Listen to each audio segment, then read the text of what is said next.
அன்பர்களே வணக்கம். இன்றைய தினம் 14/9/2024 சனிக்கிழமை, உத்திராடம் நட்சத்திரம். விதி எனும் சுழற்காற்று ஒரு காகிதத்தை கோபுரத்தில் ஏற்றி விடுகிறது. இது காகிதத்தின் திறமையினாலா,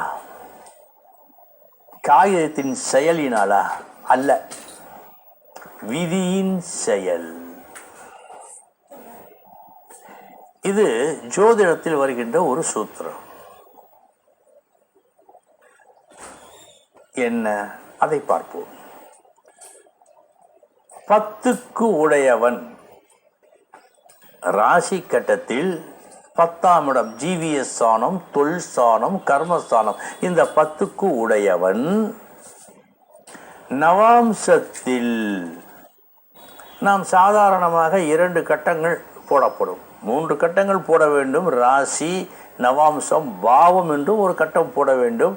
இந்த பாவம் ராசி கட்டத்தில் சரியாக அந்த கிரகம் எங்கிருக்கிறது என்று துல்லிய கணக்கை சொல்லும் இடம். இந்த பாவத்தை விடுவோம். ராசி நவாம்சம். ராசி கட்டத்தில் 10ஆம் வீட்டிற்கு உடையவன் நவாம்சத்தில் எங்கே இருக்கிறானோ அந்த வீட்டிற்கு சொந்தக்காரன் ராசி கட்டத்தில் கேந்திரத்தில் இருந்து சுவர்களால் பார்க்கப்பட்டு இருந்தார் என்று சொல்லுகிறது. 10ஆம் இடம் ராசியில தொழில் ஸ்தானம், எல்லா வகையிலும் ஜீவியஸ் ஸ்தானம். அவன் எதுபோல் கர்மம் செய்கிறான், மதிப்பு, மரியாதை எல்லாவற்றையும் சொல்லக்கூடியது அந்த ஸ்தானம். அந்த ஸ்தானத்தின் அதிபதி 10க்கு உடையவன் நவாம்சத்தில் எங்கே இருக்கிறான்? அந்த 10க்கு உடையவன் நவாம்சத்திலும் 10லே இருக்க வேண்டும் என்ற கட்டாயம் இல்லை. எங்கே ஒன்று வேணாலும் இருக்கலாம். எங்கே இருக்கிறானோ அந்த வீட்டிற்கு உடையவன் சுக்கிரனோ, சனியோ, புதனோ, சந்திரனோ, யாரோ ஒருவர். அவர் ராசியில் கேந்திரங்களில் 4, 7, 10 இந்த இடங்களில் இருந்து சுவர்களால் மட்டும் பார்க்கப்பட்டு இருந்தால்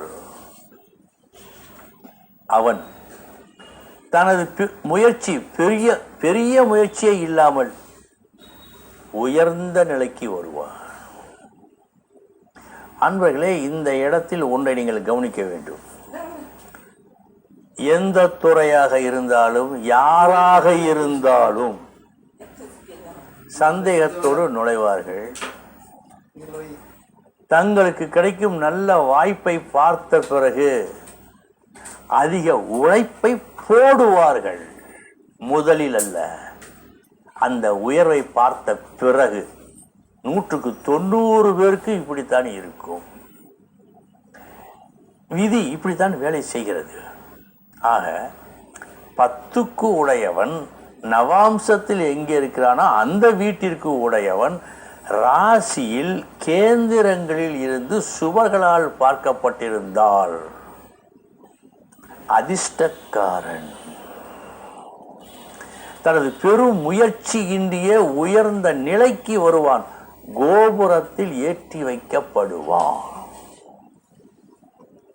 அன்பர்களே, இனி 12 ராசிகளுக்கு உண்டான பலன்களை பார்ப்போம்.